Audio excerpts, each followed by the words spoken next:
Okay, hey, we're going to learn about some special triangles called the 45, 45, 90. They have a unique characteristic which will help make our math really, really easy. And there's a trick to it, all right? So first off, let's learn a little bit about this particular trick. And first off, it goes back to like Pythagorean theorem. It says anytime you're solving for a missing length in a 45, 45, 90. This is true only if one angle is 45, the other is 45, and the other is 90. But if one's 90 and one's 45, the other one will have to be 45. This triangle has a special name. Anybody know what it is? It is an isosceles right triangle. That's the one the Scarecrow was talking about, particularly in The Wizard of Oz. An isosceles right triangle. And we're going to talk about the legs and some other things. Can't forget a little bit. What are we going to be talking about?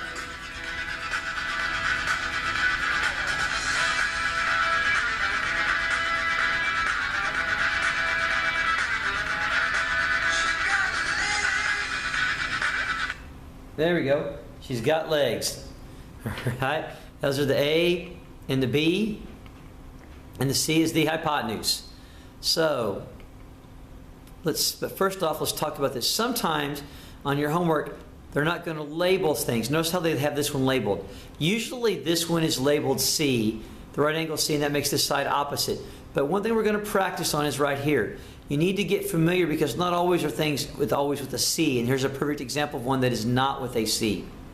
And what I want to show you is this. If this is side B, this would be side B. If this is side A, that's side A. The side opposite. Notice C is here. The side opposite to C is this one. And so the AB, the length of AB is just, on this one here, all I want to know is this. AB, the length of AB is equal to what we call little c. Big letters represent angles. So little a is the same thing as BC right here. And that little b would be the same as this AC. Notice the letter missing. This little b is opposite the big B. The little a is opposite the big A. And the little c is opposite the big C. So when you go do some of your homework, this is what they're going to want you to do. Label, like right here. And notice I put the legs in blue. Legs. You get to know how to use them. All right. So looking at this, I might first off just label my size. Notice, what's this one have to be? A. That one has to be C, and that one B.